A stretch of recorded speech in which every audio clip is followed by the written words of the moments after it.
Oke, selamat siang teman-teman dan Ibu dosen, Ibu Sela. Pada siang ini terima kasih telah diberi kesempatan kami untuk mempresentasikan hasil kerja kelompok kami. Dan pada hari ini kami akan berpresentasi dengan materi komunikasi nonverbal yang dibawa kelompok 8. Bisa next. Ini adalah buku yang kami pakai, yaitu Nonverbal Communication Skill. Next.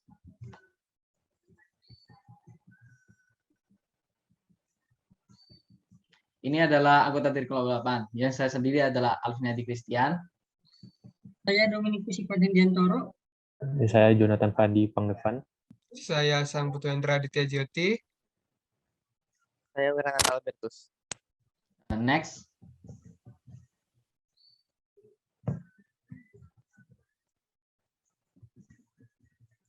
Nah, untuk yang pertama, komunikasi sangatlah penting dalam hidup kita karena komunikasi adalah penyambung kita untuk mengerti satu sama lain. Nah, untuk dibahaskan ini adalah komunikasi nonverbal yang didefinisikan sebagai tidak melibatkan kata-kata atau ucapan, sinyal nonverbal sukarela atau tidak sengaja seperti tersenyum atau memerah. Next.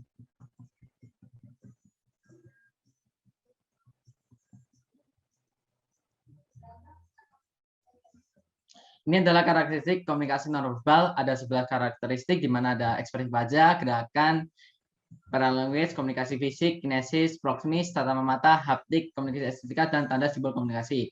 Dan di sini saya akan hanya menjelaskan 5 saja yang tidak umum diketahui, yaitu paralanguage. Paralanguage merupakan bagian kayak itu, termasuk faktor seperti nada suara, kenyaringan, dan infleksi. Mengingat betapa kuatnya efek nada suara tersebut, di mana ketika kita berkata dengan nada suara yang kuat atau keras, maka pendengar mungkin menafsirkan sebagai persetujuan atau antagonisme.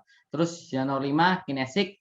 Kinesik termasuk bagaimana tubuh bergerak, ini termasuk postur, gerakan tubuh, perilaku mata, dan ekspresi wajah. Misalnya penampilan umum atau perilaku fungsi motorik dengan kontak mata. Yang keenam adalah proksimis, yaitu persepsi manusia atas ruang, pribadi atau sosial, cara manusia menggunakan ruang dan pengaruh ruang dalam komunikasi disebut proximik yang membuat jarak atau ruang antara pendengar. Dimana ketika kita bertemu orang baru pasti kita membuat jarak untuk jaga-jaga karena kita nggak kenal orang tersebut. Untuk yang ke-8, haptik. Haptik berasal dari bahasa Yunani yaitu haptestai, artinya menyentuh. Dimana berkomunikasi melalui sentuhan adalah perilaku nonverbal yang penting lainnya karena komunikasi ini mempresentasikan atau menyampaikan pesannya dengan sentuhan seperti kita kepada pasangan kita. Yang ke-10 adalah komunikasi estetika, di mana ini adalah ekspresi kreatif yang termasuk dalam seni musik, tari, teater, kerajinan, lukisan, atau patung. Yang bisa kita ambil contoh adalah balet, di mana balet ini hanya ada tarian dan musik, tapi tidak ada kata-kata yang diucapkan atau dinyanyikan. Yang kedua adalah opera, yang mana ada cuma kata-kata, ekspresi wajah, kostum, postur, dan semuanya. Dan semua itu pasti menyampaikan pesan yang melalui dari acara tersebut. Untuk yang nomor 11 adalah tanda dan komunikasi, simbol komunikasi, di mana simbol komunikasi digunakan untuk alasan status agama atau pribadi, serta membangun harga diri. Ini termasuk seperti perhiasan, mobil, atau pakaian. Contohnya kita ketika menggunakan kalung atau apapun yang berbau dengan agama, pasti kita bisa menyangka orang itu beragama ini, atau kita memakai pakaian yang mewah, pasti kita menyangka orang itu kaya. Next. Selanjutnya, ekspresi emosi. Ekspresi emosi adalah di mana kita mengekspresikan apa yang kita rasakan melalui wajah kita. Seperti ada rasa malu, kondisi yang dialami oleh manusia akibat tindakan yang sebelumnya ia lakukan dan ingin menutupinya. Ekspresi malu kebanyakan orang dengan menutupi wajah mereka. Rasa bersalah, kondisi di mana seseorang merasa menyesal atas tindakan yang telah ia lakukan sebelumnya. Ekspresi bersalah biasanya merenung, panik, dan gelisah. Kebanggaan, situasi di mana seorang merasa hebat, puas akan apa yang telah ia lakukan. Ekspresi ini biasanya tenang dan kepercayaan dirinya tinggi. Kemarahan, yaitu ketika seseorang merasa kesal akan sesuatu yang telah terjadi. Ekspresi wajah seseorang yang marah biasanya mengencangkan wajah dan tidak enak untuk dilihat. Rasa jijik terjadi ketika seseorang muak akan suatu hal. Ekspresi wajah seorang yang jijik biasanya akan lucu dan terkesan jenaka bagi orang di sekitarnya. Ketakutan, ini terjadi saat seseorang ketika tidak memiliki keberanian akan suatu hal. Ekspresi seseorang yang ketakutan dengan tidak berani melihat, menatap, maupun pucat pasif. Kebahagiaan, situasi di mana seseorang yang senang akan suatu hal, biasanya ekspresi seseorang yang senang akan banyak tersenyum dan menebarkan senyuman pada orang di sekitar. Kesedihan, situasi ketika seseorang sedih akan suatu hal, baik yang dialami maupun yang dipikirkan. Ekspresi seorang yang sedih biasanya merenung dan tidak bersemangat. Lalu, simpati. Kondisi yang dimana seseorang dapat ikut merasakan hal atau kesedihan yang dialami orang lain. Ekspresi seorang yang simpati biasanya serius, fokus, dan berubah. Taktil channel. Seperti halnya dengan pasangan, manusia dapat merasakan emosi seseorang atau perasaan individu lain dengan bersentuhan secara fisik. Individu dapat merasakan kemarahan, kebahagiaan, kesedihan, ketakutan, cinta, tingkat jijik, bangga, dan simpati individu lain tanpa perlu bertanya ataupun melihat ekspresi wajahnya. Yang menarik dari tactile channel ini adalah seberapa cepat orang itu dapat merasakan yang dirasakan orang lain ketika bersentuhan secara langsung. Next.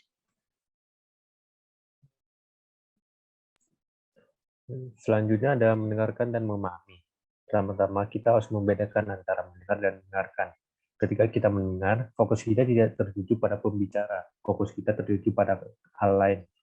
Dan ketika kita mendengarkan, fokus kita tertuju kepada pembicara, sehingga kita tidak salah tangkap apa yang dimaksud oleh pembicara. Dan kita harus tahu bahwa mendengarkan dan memahami diakui sebagai komponen yang penting dalam komunikasi yang efektif. Dan dengan kita mendengarkan dan memahami, kita sudah memberikan pesan kepada pembicara bahwa dia sedang kita perhatikan. Next.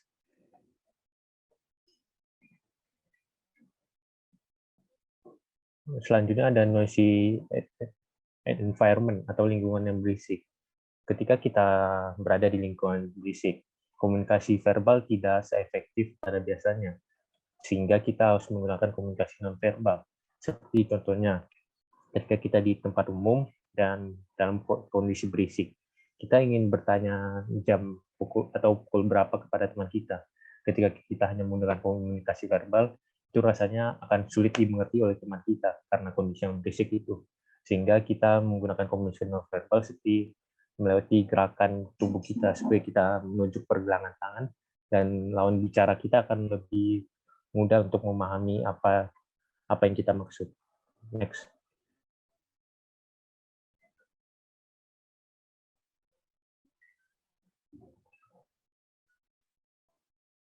Next. Kemudian ada change in breathing atau perubahan dan pernapasan. Perubahan dan pernapasan bisa menjadi dasar untuk memahami dan meniru tindakan yang dilakukan oleh orang. Contohnya, ketika di depan kita ada yang berpidato dengan semangat yang menggebu-gebu, dengan semangat yang membara, kita bisa menangkap pesan yang disampaikannya dengan semangat juga. Dan kita bisa ikut terbawa suasana sehingga kita ikutan semangat. Next. Oke, selanjutnya di sini ada listening to parents. Nah, mungkin saya akan menjelaskan penerapannya ya di dalam kehidupan kita sehari-hari. Seperti contoh, ketika orang tua memberikan perintah ataupun kata kepada anak, jangan nakal nak. Nah, itu dalam artian kata itu memberikan suatu perintah kepada anak, tetapi anak kadang tidak menjawabnya, yaitu kadang diam. Nah, di sana terdapat adanya melihat, menatap, dan berkedip itu juga salah satu menjadi perilaku nonverbal yang penting. Nah, dengan adanya hubungan antara anak dan orang tua, akan jauh lebih mudah memahami ketika orang tua berkomunikasi nonverbal dengan anak. Kontak mata penting, itu dalam berkomunikasi secara nonverbal. Emosi seseorang melalui mata, mereka dapat dibaca, dan berkali-kali bukanlah emosi yang sama seperti kata-kata mereka. Seperti tadi contoh, jangan nakal, itu dalam artian anak itu pasti akan terdiam karena sudah mengerti dari kata itu, dan dalam artian diam, itu berarti dia sudah memahami dari kata orang tua tersebut. Oke, next. Oke, selanjutnya itu ada passive listening and active response. Passive listening, mendengarkan secara pasif, bukan berarti diam tanpa kata gitu, dalam artian tidak tahu apa-apa gitu. Seperti contoh, di dalam kehidupan penerapan kita, di saat sekarang pandemi online, kita melaksanakan kuliah itu secara online. Nah, suatu ketika dosen itu bertanya kepada kita, misal ada yang bertanya, mungkin mahasiswa itu rata-rata pada diam gitu. Tapi dalam artian diam itu mungkin sudah pada memahami gitu. Nah, itu adalah salah satu contoh arti dari komunikasi nonverbal yang mendengarkan secara pasif. Hanya mendengarkan tanpa memberikan reaksi dan respon bukanlah tidak memberikan suatu makna. Oke, bisa next. Oke, yang selanjutnya ada race bias atau rupa. Nah, ras dimainkan itu secara penting di dalam komunikasi nonverbal. Seperti contohnya kita ketika melihat orang yang bertato ataupun bertubuh besar. Nah, kita itu udah bisa melihat nih karakter dia antara tegas ataupun bagaimana.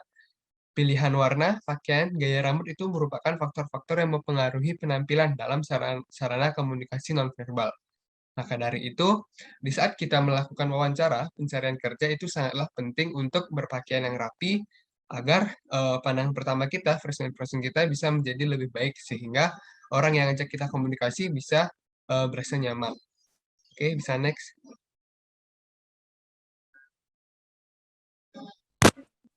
Televised non-verbal behavior. Dalam sebuah studi, wanita langsing memunculkan perilaku nonverbal yang sangat positif dalam acara televisi populer. Lalu pada studi lainnya, paparan bias nonverbal ini menyebabkan wanita memiliki cita-cita budaya dan pribadi yang sangat ramping tentang kecantikan wanita dan memiliki sikap yang sangat positif terhadap wanita langsing. Lalu pada studi lainnya, perbedaan individu dalam paparan bias nonverbal tersebut menyumbang varian substansial dalam sikap pro-ramping, sikap anti lemak, dan cita-cita kecantikan pribadi. Bahkan setelah membuat polling untuk beberapa variabel ketiga. Next. Identifying leaders.